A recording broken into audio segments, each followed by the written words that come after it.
नमस्कार, आप देख रहे हैं लोकमंच न्यूज और मैं हूं आपके साथ सत्यम गौर। वक्त हो चला है मध्य प्रदेश की कुछ अहम खबरों का। सबसे पहले बात करेंगे अलीराजपुर की। खबर अलीराजपुर से सामने निकल कर आ रही है, जहां पर मध्य प्रदेश में उपचुनाव को लेकर अलीराजपुर की जोबट विधानसभा पहुंचे हैं शिवराज सरकार के मंत्री गोविंद सिंह। और गोविंद सिंह राजपूत ने कहा है कि कमलनाथ जी का एक तकिया कलाम था कि मेरे पास 24 घंटे हैं, मैं 25 घंटे कहां से लेकर आऊं। कमलनाथ जी यह बात विधायक और मंत्री सबसे कहते थे। अगर कांग्रेस के मुख्यमंत्री यानी कि कमलनाथ विधायकों और मंत्रियों की बात ध्यान से सुन लेते तो आज उनकी यह दुर्दशा नहीं होती। बहुत अंतर है, बहुत अंतर है। एक अंतर में एक लाना बता देता हूं। कमलनाथ जी का एक तकिया कलाम था कि मेरे पास 24 घंटे हैं, मैं 25 घंटे कहां से लाऊं, मैं 24 घंटे हैं, मैं कितना काम करूं। वो इतना ओवरबर्डन अपने सिर पे लिए रहते थे कि हर मीटिंग में हर व्यक्ति से, हर मंत्री विधायक से मेरे पास 24 घंटे, मैं 25 घंटे कहां से लाऊं। और ये शिवराज सिंह चौहान है, इनके पास भी 24 घंटे हैं। 24 घंटे में शिवराज सिंह चौहान जी पार्टी की बैठक भी कर लेते हैं, विधायकों से मिल लेते हैं, मंत्रियों से मिल लेते हैं, प्रदेश का दौरा कर लेते हैं, सरकारी काम कर लेते हैं, यहाँ तक कि अपने परिवार को समय भी निकाल लेते हैं। ये अंतर है उन 24 घंटों का और दोनों मुख्यमंत्रियों।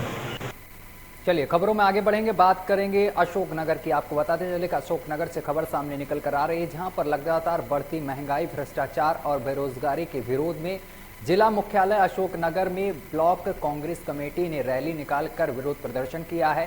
रैली के माध्यम से कांग्रेसियों पर जमकर यहां पर निशाना साधा गया है। साथ ही आपको बताते चले कांग्रेसियों ने जमकर निशाना साधा है। यह रैली अशोकनगर के विभिन्न रास्तों से होकर गुजरी है और विभिन्न मांगों का एक ज्ञापन राज्यपाल के नाम जिला प्रशासन को सौंपा गया है। कांग्रेस कार्यकर्ताओं ने भाजपा और राज्य सरकार पर निशाना साधते हुए कहा है कि देश में महंगाई आम आदमी की कमर तोड़ रही है, वहीं भ्रष्टाचार भी चरम सीमा पर है और साथ ही पढ़े लिखे युवा घरों पर बेरोजगार बैठे हुए हैं। सरकार हर मुद्दे पर फेल नजर आ रही है। अपने ज्ञापन में कांग्रेसियों ने कई मांग प्रशासन के समक्ष रखी हैं और इस हुंकार रैली के दौरान बड़ी संख्या में ब्लॉक कांग्रेस कार्यकर्ता मौजूद रहे हैं।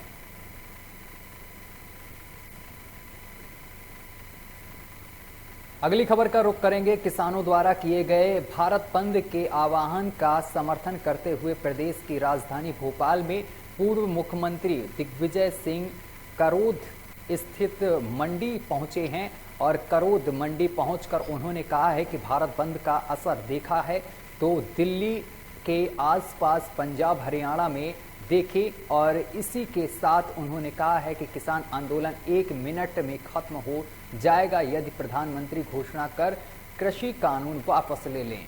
और साथ ही उन्होंने कहा है कि सरकार किसानों को आश्वस्त कर दे कि एमएसपी के लिए कि आगे संसदन में कानून लाएंगे और इसके लिए आदेश निकाला जाएगा, जिससे समस्त यहाँ पर जो भी समस्याएं हैं किसानों की उसका समाधान हो जाएगा। और इसी के साथ उन्होंने कहा है कि यदि मैं बात करता हूँ महंगाई, बेरोजगारी और प्रदेश की सड़कों के हालातों की, तो बिजली के बारे में तो मीडिया वो नहीं बताती है और मीडिया केवल भाजपा जो चाहती है वही मीडिया दिखाती है। इस तरीके का आरोप लगाया है और इस तरीके से उन्होंने अपना बयान दिया है। इसी के तहत भारतीय किसान यूनियन ने भोपाल अभी तो पूरे मध्य प्रदेश में बंद का आह्वान किया था और पूरे मध्य प्रदेश में बंद रखा है। इसी के तहत आज मंडी प्रांगण में बंद रखा गया। यहाँ पे कांग्रेस का भी समर्थन रहा, अन्य दलों का भी समर्थन रहा और अन्य संगठनों का भी रहा, तो अच्छा सफल रहा। और हमारा उद्देश्य है कि मोदी जी तक ये जो 11 महीने से किसान जो दिल्ली में बैठे हुए हैं 3 कृषि कानून को वापस लेने के लिए, और 700 किसान जो शहीद हो चुके हैं, उसके बावजूद भी मोदी जी को ये समझ में नहीं आ रहा कि ये 2 राज्यों का आंदोलन है या पूरे भारतवर्ष का है। तो उसी का एक मैसेज देना था कि ये भारत का आंदोलन है और भारत बंद इसी के लिए रखा गया। इसके तहत मध्य प्रदेश में भी आज बंद था और भोपाल में घोषणा कर दें हम तीनों कानून वापस लेते हैं, उसका ऑर्डिनेंस निकाल दें, नंबर 1। नंबर 2, आश्वस्त कर दें कि हम एमएसपी के लिए अगले सदन में कानून लाएंगे, उसके लिए ऑर्डिनेंस निकालेंगे। 2 मिनट के अंदर ये सारी समस्या समाप्त हो जाएगी। और सीएम शिवराज सिंह चौहान ने आपको बताते चले कि भोपाल के मानस उद्यान गुफा मंदिर में मध्य प्रदेश में वैक्सीनेशन महाअभियान के चौथे चरण की शुरुआत की है। सीएम ने आगे कहा है कि अब प्रदेश में कोई भी ऐसा ना छूटे जिसे वैक्सीन ना लगी हो। उन्होंने प्रदेशवासियों से कहा है कि अगर उनके परिवार या परिचितों में कोई ऐसा हो जिसने वैक्सीन नहीं लगवाई हो तो उसे वैक्सीन लगवाने के लिए प्रेरित करें। इसमें सब अभी तक पहली डोज नहीं लगवाई है वो उसे लगवाने के लिए प्रेरित किया जाए। आशा, आंगनबाड़ी कार्यकर्ता और सहायक सहायता समूह से जुड़ी महिलाओं को ऐसे लोगों को खोजने को कहा गया है। मुख्यमंत्री शिवराज सिंह चौहान ने आगे कहा है कि सोमवार को सभी पात्र लोगों को पहली डोज लगाई जाए। उन्होंने आगे कहा है कि आम लोगों को भी महाअभियान में भागीदारी कर छोटे हुए लोगों को प्रेरित करना चाहिए। बताते चले कि प्रदेश के 69 लाख लोगों की पहली डोज अभी बाकी है, जबकि 55 लाख ऐसे हैं जिन्होंने तय अवधि निकालने के बाद भी टीका नहीं लगवाया है। अब कोई न छूटे, इस संकल्प के साथ आज वैक्सीनेशन महाअभियान प्रारंभ हुआ है। मध्य प्रदेश में अब तक कल की स्थिति तक 6,23,23,864 डोज वैक्सीन के लगाए जा चुके हैं।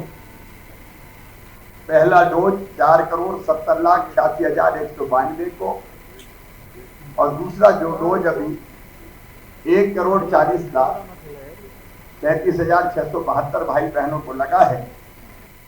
चलिए अगली खबर का रुख करेंगे। अगली खबर अमरवाड़ा से सामने निकल कर आ रही है, जहां पर वैक्सीनेशन से छूटे लोगों के घर घर फोन पहुंच रहा है और शहर और गांव में दिन भर मोबाइल वैक्सीनेशन टीम घूम रही है।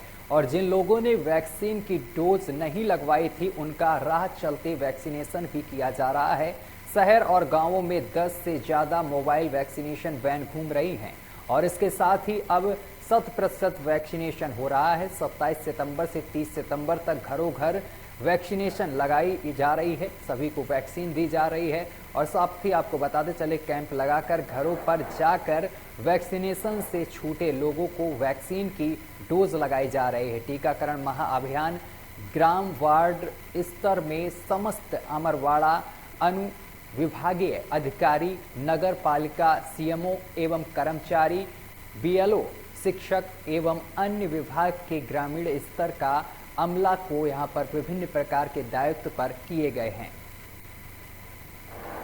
निर्देश अनुसार आज 27 सितंबर को अपन टीकाकरण महाअभियान कार्यक्रम चलाया जा रहा है, जिसमें मंशा ये है कि सभी जितने भी नागरिक हैं उनको 100% प्रथम डोज का टीकाकरण कराया जा सके। और इसी तारतम्य में नगर पालिका की पूरी टीम वार्ड वैन के माध्यम से घर पहुंच के जो ऐसे लोग छूट गए हैं उनका वैक्सीनेशन किया जा रहा है। और शहरी क्षेत्र में एक स्टैटिक पॉइंट भी बनाया गया है जो सिविल अस्पताल है, लोग वहां भी जाकर के अपना वैक्सीनेशन कराया जा सकता है। वैक्सीनेशन महाअभियान में आप सभी लोगों से तहसील अधिवक्ता संघ अमरवाड़ा की ओर से निवेदन करता हूं कि वैक्सीनेशन के अंतिम दिन पर आप लोग अधिक से अधिक बढ़ चढ़कर हिस्सा लें। साथ ही ध्यान रखें इसके बाद फर्स्ट वैक्सीनेशन पेमेंट पर होगा। ऐसी स्थिति में और हम लोग कोरोना की चेन को तोड़ने में भी फेल हो जाएंगे, इसलिए मेरी अपील को स्वीकार करें और अधिक से अधिक लोग वैक्सीन। चलिए खबरों में आगे बढ़ेंगे, बात करेंगे दमोह की। आपको बताते चले कि दमोह से अगली खबर सामने निकल कर आ रही है। दमोह नगर पालिका आजकल अस्पतालों से निकलने वाले गंदे बायोमेडिकल कचरे को लेकर काफी सक्रिय है, लेकिन कभी कभी अधिकारियों का ओवर कॉन्फिडेंस खुद पर ही भारी पड़ जाता है। और इसी बीच दमोह नगर की आपको बताते चले कि पसरी अस्पताल पर भी नगर पालिका के अधिकारियों ने बायोमेडिकल कचरा खुले में फेंकने पर टीम ने दबिश दी है और चालान काटने की बात कही है, लेकिन यहां नगर पालिका खुद उल्टा फंस गई है। दरअसल दमोह नगर पालिका के अधिकारी जो कचरा निजी अस्पताल का बता रहे थे वो कचरा यहां नगर पालिका खुद फेंकवाता है। और वहीं आपको बताते चले कि नगरपालिका का सरकारी वाहन आकर अस्पताल के पीछे यहाँ वहाँ से कचरा लेकर खाली कर जाता है और ये बात तब सामने आई है जब अधिकारियों ने दल ने यहाँ पर कचरा देखकर अस्पताल पर जुर्माना ठोकने की बात कही।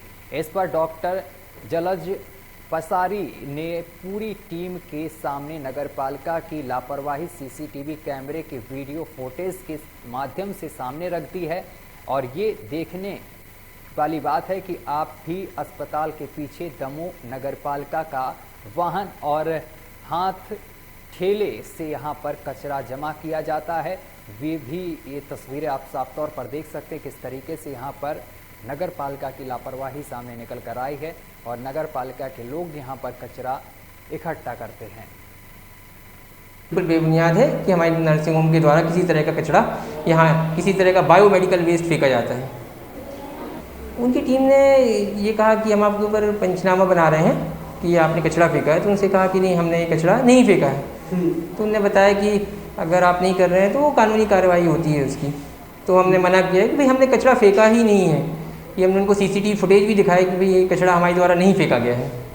आपने जब अपने फुटेज दिखाए सीसीटीवी के कि ये तो आपकी नगरपालिका के वाहन यहीं जमा कर रहे हैं, तो इस पर उनका क्या जवाब था? और स्वीपर जो है वो बता रहे थे, उनको खुद ही बता रहे थे कि हमें यहाँ फेंकना पड़ता है क्योंकि हम दूसरी जगह नहीं फेंक सकते, फिर यहाँ से इकट्ठा हो जाता है। हम गलियों से एक एक जगह वो गाड़ी नहीं जाती है तो सब इकट्ठा यहाँ किया जाता है कचरा। जहाँ पर गए थे ये चालानी कार्रवाई करने, उस अस्पताल प्रशासक ने वो वीडियो जारी कर दिए हैं कि उल्टा नगरपालिका पर ही आरोप लगाए गए हैं। न सिर्फ आरोप लगाए बल्कि वो वीडियो फुटेज भी जारी किए हैं जो कचरा खुद नगरपालिका उनकी अस्पताल के पीछे जमा कर रही थी। गए थे चालानी कार्रवाई करने, लेकिन वहाँ से उल्टे पैर वापस लौटे हैं। जब हमने इस संबंध में मुख्य नगरपालिका अधिकारी से बात की तो वो भी साफ मुकर गए, और इतना ही नहीं मुकर गए बल्कि अस्पताल प्रशासक को अब देख लेने की बात कर रहे हैं। ये तो वही बात हुई कि उल्टा चोर कुतवाल को डांटे। गए थे चालानी कार्रवाई करने, लेकिन उल्टा मुंह की खाकर वापस लौटे। इम्तियाज चिश्ती, दमोह। और अगली खबर हरदा से सामने निकल कर आ रही है, जहां पर पुलिस ने दबिश देकर 350 क्वार्टर 63 लीटर अवैध शराब जब्त की है और हरीश सिंह के पिता जगन्नाथ को गिरफ्तार कर आबकारी एक्ट धारा 34(2) के तहत कार्रवाई की गई है। आपको बताते चले कि हंडिया पुलिस से मिली जानकारी के अनुसार सूचना पर कोलीपुरा ग्राम में आरोपी हरीश जगन्नाथ अवैध रूप से शराब की बिक्री कर रहा था, जिसके बाद थाना प्रभारी आरपी कीर और उप निरीक्षक माया ने यहां पर घेराबंदी कर आरोपी को गिरफ्तार कर लिया है और न्यायालय में पेश किया है। बताया जा रहा है कि लंबे अरसे से यहां पर क्षेत्र में अवैध शराब का कारोबार चलने की सूचना पुलिस को मिल रही थी। 3 पेटी अंग्रेजी शराब की बिली चुटकी, 2 पेटी देसी शराब मसाला की, 2 पेटी प्लेन सफ़ेद मदरा की, कुल 7 पेटी, 350 क्वार्टर और 63 लीटर दारू का करीबन कीमती 33,500 रुपये की जब्त कर कब्जा पुलिस ली गई। आरोपी पर प्रकरण कायम कर और अगली खबर भी हरदा से सामने निकल कर आ रही है, जहां पर मजदूरों से भरी ट्रैक्टर ट्रॉली अनियंत्रित होकर पलटी है। हंडिया के सोयाबीन काटने जा रहे थे मजदूर, उसके बाद एक बड़ा हादसा हुआ है। ट्रैक्टर ट्रॉली में 40 लोग सवार थे जो गंभीर रूप से घायल बताए जा रहे हैं। सामुदायिक स्वास्थ्य केंद्र में भेज दिया गया है। मजदूरों ने ट्रैक्टर चालक पर लगाया है लापरवाही का आरोप। घटना अमौरी गांव के निकट में बताई जा रही है। सूचना मिलते ही हंडिया पुलिस मौके पर पहुंची है और सभी अस्पताल में भर्ती कराया गया है। आपको बताते चले कि बड़ा हादसा हुआ है। मजदूर सवार के बाद पलट रही है और 40 लोग घायल हो गए। काटने जा रहे थे मजदूर और ट्रैक्टर ट्रॉली में सवार 40 लोग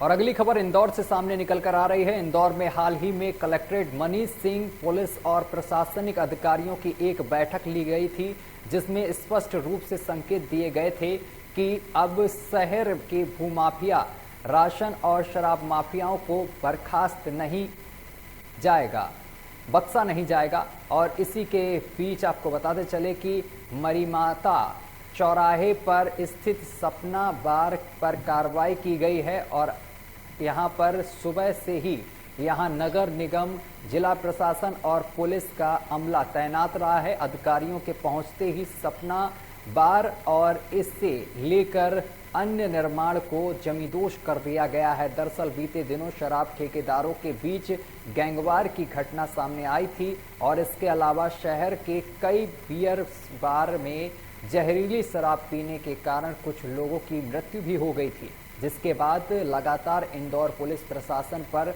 दबाव बना रहा था और यही वजह है कि सोमवार को सपना बार पर यह कार्रवाई की गई है और उसके अवैध हिस्से को जेसीबी के मदद से जमींदोज कर दिया गया है।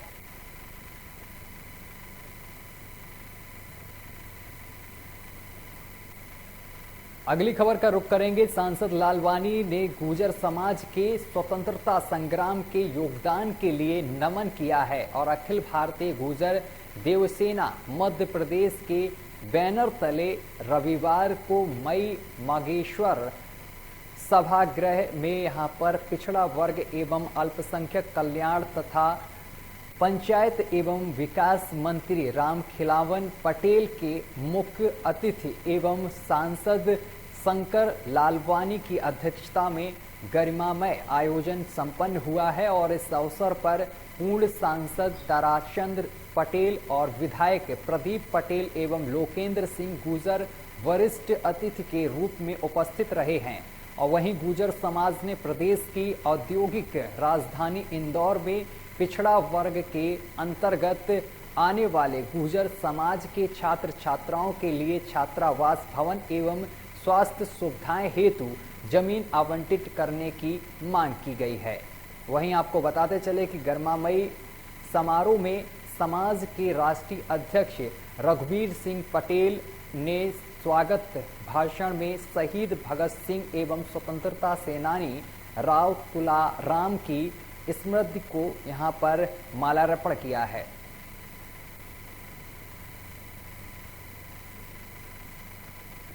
अगली खबर जबलपुर से सामने निकल कर आ रही है, जहां पर आज कलेक्टर करमवीर शर्मा और पुलिस अधीक्षक सिद्धार्थ बहुगुणा के मार्गदर्शन में थाना गोरखपुर अंतर्गत गुप्तेश्वर बड़ी अम्मा की कलारी के पास रहने वाला कुख्यात शराब तस्कर और बड़वाज कुलदीप, जिसके विरुद्ध संगीन धाराओं में मामला दर्ज है और अवैध शराब की तस्करी सहित अवैध वसूली के कई मामले इसके ऊपर दर्ज हैं। 65 अपराध पंजीकृत बताए जा रहे हैं, जिसके विरुद्ध जिला बरद और NSA की कार्रवाई भी की गई है। और वहीं इस बदमाश के द्वारा लगभग 6000 वर्ग फुट शासकीय भूमि पर आलीशान 2 मंजिला मकान और आहत निर्माण किया गया था, जिसकी अनुमानित राशि 2 करोड़ के आसपास यहां पर बताई जा रही है, जिसको जमींदोज करते हुए शासकीय भूमि में अतिक्रमण मुक्त करा दिया गया है। माफिया दमन अभियान में आरोपी है, एक अपराधी है टिंकू सोनकर, जो एक आतंक कुख्यात अपराधी है, जिसके विरुद्ध लगभग 62 प्रकरण हैं और प्रमुख तो उसके विरुद्ध जुआ सट्टा का फड़ है वो और शराब बिकवाता है, तो इसके विरुद्ध माफिया दमन के अंतर्गत। और 27 सितंबर को मध्य प्रदेश में कोरोना वैक्सीनेशन महाअभियान 4 आज सुबह से प्रारंभ हो गया है। वहीं आपको बताते चले कि राज्य में सभी 52 जिलों में मनाए गए टीकाकरण केंद्रों पर प्रमुखता से प्रदेश के उन पात्र व्यक्तियों को कोविड-19 वैक्सीन का प्रथम डोज लगाया जा रहा है और जिन्होंने अभी तक वैक्सीन का प्रथम डोज नहीं लगवाया है, इसी को लेकर झाबुआ जिला कलेक्टर सोमेश मिश्रा और पुलिस कप्तान आशुतोष गुप्ता स्वयं महाअभियान की निगरानी करते नजर आए हैं, जिसे लेकर स्वयं जिला कलेक्टर और पुलिस कप्तान मेघा नगर के ग्रामीण अंचलों सहित जिले भर में वैक्सीनेशन सेंटरों का निरीक्षण करते हुए पहली डोज के लिए शेष रहे नागरिकों को वैक्सीन लगवाने की अपील की है। तो वहीं जिले में 60,000 से अधिक लोगों को वैक्सीन लगवाने का लक्ष्य भी रखा गया है। जैसा आप सभी को विदित है कि कोई भी छूटे ना के तर्ज पर एक महाअभियान चलाया जा रहा है जो चौथे चरण का महाअभियान है और शासन के द्वारा जिले को 60,000 के ऊपर का लक्ष्य दिया गया है ताकि प्रथम डोज वाले 100% लोगों को प्रथम डोज के टीके लग जाएं। इसी अनुक्रम में आज पूरे जिला स्तरीय अधिकारी की ड्यूटी लगाई गई है और उनके निरीक्षण के लिए मेरे तथा एसपी महोदय के द्वारा निरीक्षण किया जा रहा है और अभी हम मेघनगर की विभिन्न ग्राम पंचायतों में निरीक्षण कर रहे हैं। इसके पश्चात थानला जाएंगे और सेकेंड हाफ में हम लोग राम और राणापुर में भी जाकर प्रगति देखेंगे और गाँव वासियों से आपके माध्यम से अपील है कि सभी लोग आगे आएँ और सबसे टीका लगवा लें ताकि कोई भी इस बीमारी से इस बीमारी के टीके से छूटे नहीं। और जैसा कि आप सभी को विदित है कि पिछले जो सप्ताह और पिछले 2 दिन पहले जो भी यहाँ पे केस आए थे पॉजिटिव उसमें ये दोनों ने खास बात थी कि दोनों ही एक व्यक्ति ने और महिला ने टीके का एक भी डोज नहीं लगवाया था। और अगली खबर नैनपुर से सामने निकल कर आ रही है। नैनपुर में आज ब्रॉडगेज रेल संघर्ष समिति द्वारा छिंदवाड़ा, सिवनी, मंडला, बालाघाट, घशोर के अलावा सभी स्टेशनों में रेल स्टेशन प्रबंधक को रेल चालू न होने पर ज्ञापन दिया गया है। और इसी कड़ी में नैनपुर में स्टेशन प्रबंधक चरणजीत सिंह को भी रेल मंत्री के नाम ज्ञापन सौंपा गया है। बताते चले कि कुछ दिन पहले भी समिति द्वारा रेल मंत्री भारत सरकार रेल मंत्रालय को जबलपुर से गोदिया, मंडला से गोदिया और जबलपुर के लिए ट्रेन शुरू करने को लेकर ज्ञापन दिया गया था, जिसमें कहा गया था कि अगर पैसेंजर ट्रेन जल्द चालू नहीं की गई तो समिति द्वारा उग्र आंदोलन किया जाएगा। और उसी कड़ी में आज फिर ब्रॉडगेज रेल संघर्ष समिति ने नैनपुर नगर अध्यक्ष मनमोहन राय और संयोजक अनिल जागड़े ने रेल मंत्री के नाम ज्ञापन दिया है और 2 अक्टूबर से धरना प्रदर्शन के साथ भूख हड़ताल और आमरण अनशन की चेतावनी भी दी है। पूरे संभाग में आज के दिन ज्ञापन के माध्यम से रेल प्रशासन को चेता रही है कि अगर हमारी जो पुरानी ट्रेनें जो लगातार नैनपुर से जबलपुर चल रही थी और मंडला से जो मंडला, बालाघाट, जबलपुर, नैनपुर, मंडला ये यहाँ के ट्रैक कंप्लीट पड़े हैं और यहाँ की जनता जो आदिवासी क्षेत्र की जनता है लगातार मांग कर रही है। कोरोना काल के समय से ये मांग चली आ रही है चूंकि पूरे भारत में कोरोना की स्थिति बहुत अनुकूल हो गई है और के माध्यम से रेल प्रशासन को हम चेता रहे हैं कि मंडला, जबलपुर और नैनपुर से अतिशीघ्र ट्रेनें चालू की जाए, अन्यथा आने वाले समय में हम बड़ा कदम उठाएंगे और आमरण अनशन और विभिन्न प्रकार के आंदोलन कर रेल प्रशासन को जगाने की कोशिश करेंगे। रूप से सारे हिसाब से हम लोग लगातार पीछे जा रहे हैं और साथ में मानसिक कोई भी एक भी ट्रेनों का यात्री ट्रेनों का संचालन नहीं हो रहा है और जो कि मुख्य धारा से जोड़ता है वो नॉर्थ से साउथ की तरफ हमारी ट्रैक ले जाती है और उसके संचालन नहीं होने से सारे एरिया में पूरा हमारा क्षेत्र जो है विकास से पीछे होते जा रहा है। द्वारा जो आप लोगों ने ज्ञापन आपने सौंपा गया है, मैं डिप्टी एसएस चंद्रजीत सिंह, आप लोगों का ये ज्ञापन हम उच्च अधिकारी तक पहुंचा देंगे और जल्द से जल्द जैसे ही हमें आदेश मिलता है ट्रेन प्रारंभ होने का, हम आप तक इस सूचना को आप तक पहुंचा देंगे।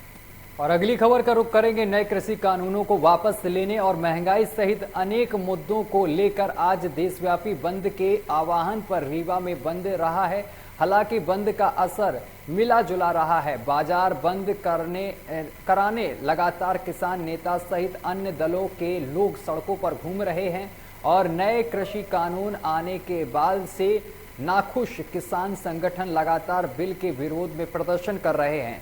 साथ ही आपको बताते चले कि जमकर प्रदर्शन किया गया है। बढ़ती महंगाई को लेकर भी यहां पर कई दलों ने प्रदर्शन किया है और उसका विरोध प्रदर्शन भी किया गया है। आज 27 सितंबर को देश व्यापी बंद का आह्वान किया गया था, जिसका समर्थन विपक्षी दलों सहित अन्य संगठनों ने अपना समर्थन दिया है और आज संयुक्त किसान मोर्चा के साथ साथ सभी दल एक साथ होकर बाजारों को बंद कराने सड़कों पर उतरे और रैली निकालकर सरकार का विरोध प्रदर्शन किया है।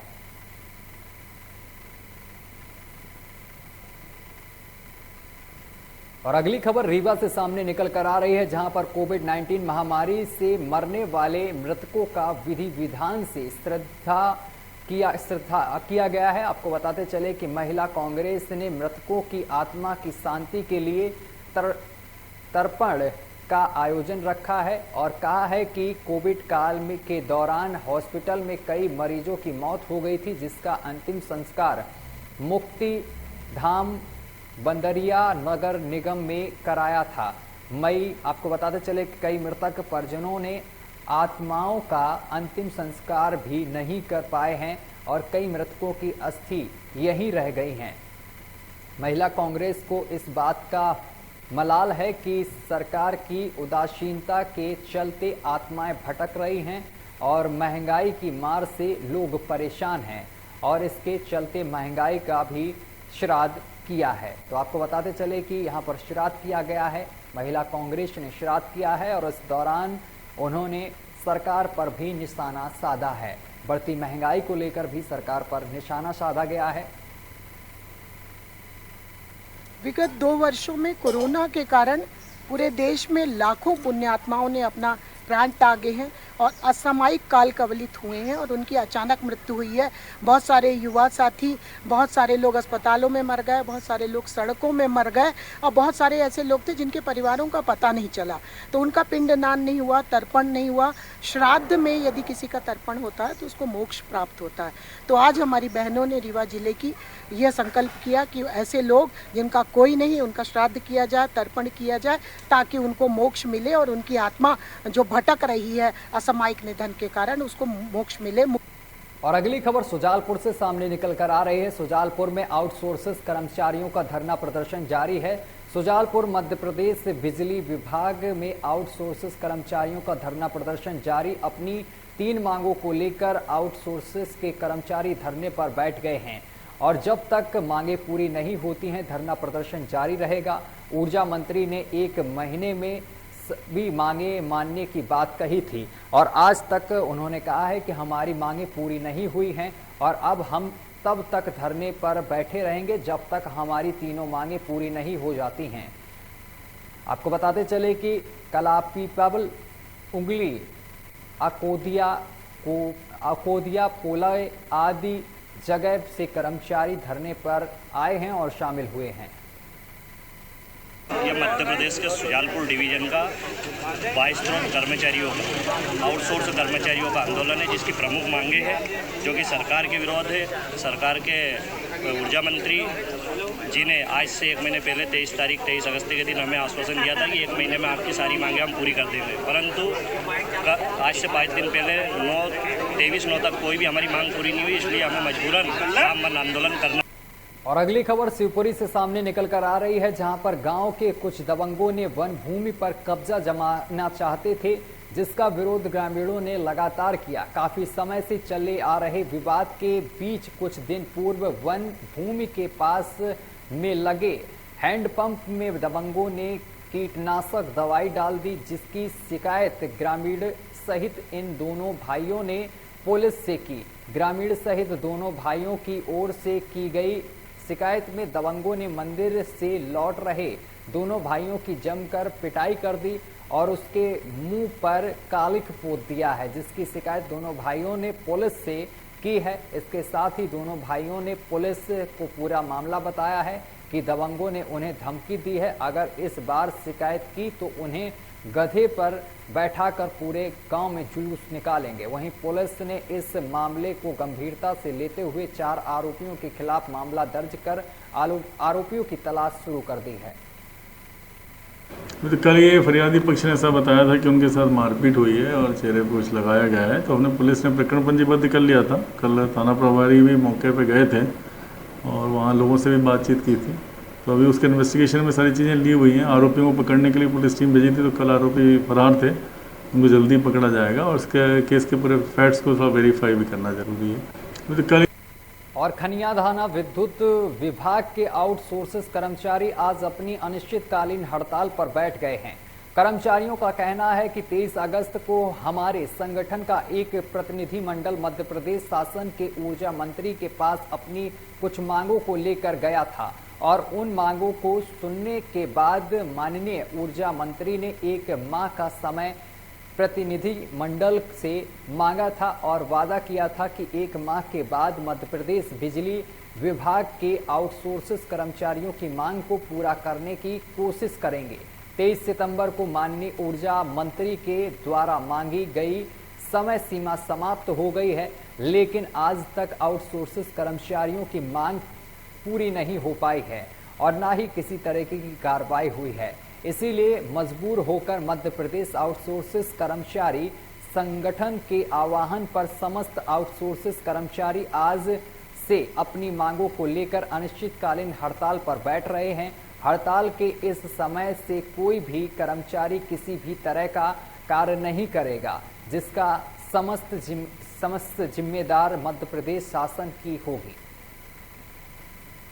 हमारी मध्य प्रदेश की जो बिजली आउटसोर्स संगठन है उसके बैनर तले हम लोग आज हड़ताल कर रहे हैं।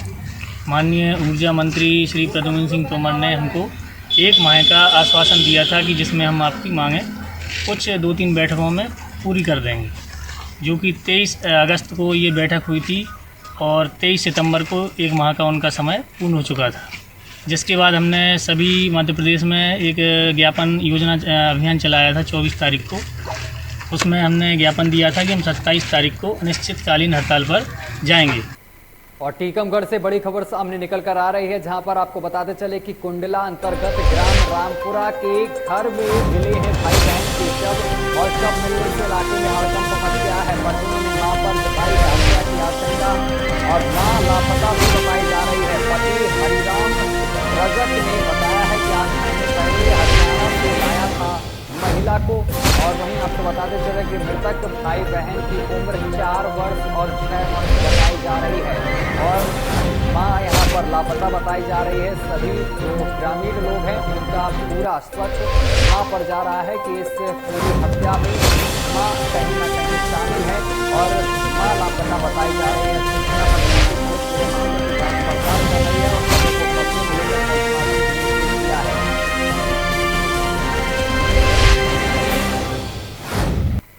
और भारतीय जनता पार्टी के प्रदेशाध्यक्ष वीडी शर्मा रविवार को विधानसभा पृथ्वीपुर पहुंचे हैं, जहां कार्यकर्ताओं से परिचय के बाद काफिला लिधौरा दिगौड़ा से होता हुआ ग्राम बरेठी पहुंचा है, जहां भाजपा प्रदेश कार्य समिति सदस्य मनोज प्रताप सिंह दागी और कार्यालय मंत्री मलखान केवट ने जोरदार स्वागत किया है। स्वागत के दौरान ग्रामीणों ने भजन संगीत से लोगों को लुभाया और इसके बाद प्रदेशाध्यक्ष ने मीडिया कर्मचारियों से यहां पर चर्चा की है, जिसमें उन्होंने बताया है कि उपचुनाव को लेकर पार्टी अपनी कमर कस चुकी है।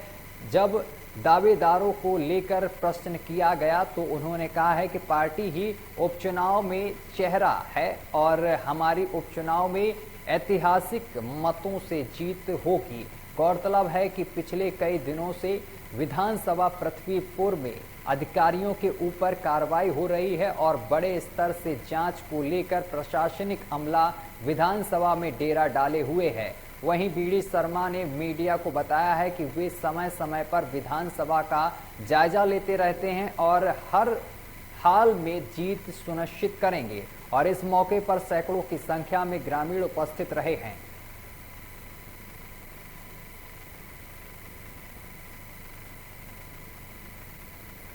और इसी साथ बुलेटिन में अभी के लिए बस इतना ही। देश दुनिया की तमाम खबरें देखने के लिए देखते रहिए आपका अपना चैनल लोकमंच न्यूज।